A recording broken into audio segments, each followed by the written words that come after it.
বন্ধুরা, তোমরা কি কখনো ডাকাত দেখেছো? চিন্তা করো তো, একদল ভয়ঙ্কর ডাকাত যদি তোমার পথ আটকে দাঁড়ায়, তুমি কি করবে? ভয় পেয়ে মিথ্যা কথা বলবে নাকি সাহস করে সত্য কথা বলবে? আজ আমি তোমাদের এমন এক সাহসী ছোট্ট ছেলের গল্প শোনাবো, যে ডাকাতদের সামনে দাঁড়িয়ে এমন এক কাজ করেছিল যা শুনে তোমরা সত্যিই অবাক হয়ে যাবে।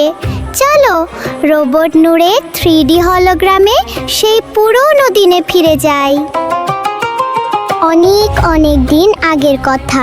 ছোট্ট আব্দুল কাদের জিলানী রহমাতুল্লাহি আলাই পড়াশোনার জন্য বাগদাদ শহরে যাচ্ছিলেন। যাওয়ার সময় তার মা তাকে 40টি স্বর্ণমুদ্রা দিয়েছিলেন। মা মুদ্রাগুলো তার জামার ভেতরে খুব সাবধানে সেলাই করে লুকিয়ে দিলেন। আর বিদায় নেওয়ার সময় মা তাকে একটি খুব জরুরি কথা বললেন, বাবা, জীবনে যত বড় বিপদই আসুক না কেন, কখনো মিথ্যা কথা বলবে না।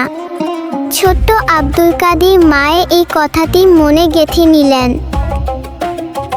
একটি কাফেলার সাথে আব্দুল কাদের মরুভূমির পথ ধরে যাচ্ছিলেন।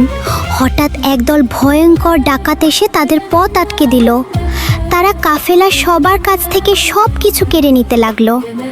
একজন ডাকাত ছোট্ট আব্দুল কাদেরের কাছে এসে ধমক দিয়ে বলল, এই ছেলে, তোর কাছে কি আছে দে। ছেলেটি চাইলে সহজেই মিথ্যা বলতে পারত, কারণ মুদ্রাগুলো তার জামার ভেতরে এমনভাবে লুকানো ছিল যে কেউ দেখতে পাচ্ছিল না। কিন্তু ছোট্ট আব্দুল কাদের একটুও ভয় পেলেন না। তিনি সাহসের সাথে বললেন, আমার কাছে 40টি স্বর্ণমুদ্রা আছে, যা আমার জামার ভেতরে সেলাই করা। ডাকাতরা তো অবাক। তারা ডাকাত সর্দারকে ডেকে আনলো। সর্দার এসে জিজ্ঞেস করলো, তুমি তো চাইলে মিথ্যা বলতে পারতে, তাহলে সত্যি কথা কেন বললে? ছেলেটি বলল, আমার মা আমাকে সব সময় সত্য কথা বলতে বলেছেন, আমি মায়ের কথা অমান্য করতে পারবো না। এই কথা শুনে ডাকাত সর্দারের চোখ দিয়ে পানি চলে এলো।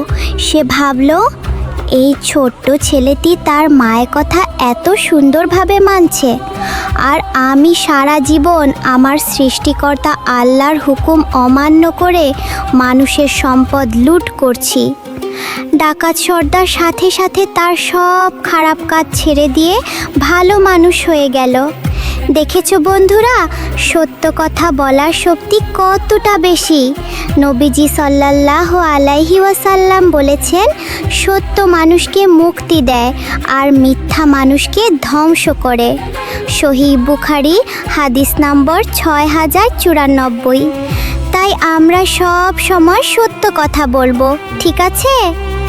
আজকের এই সুন্দর গল্পটি ভালো লাগলে তোমার বন্ধুদের সাথে শেয়ার করে দাও।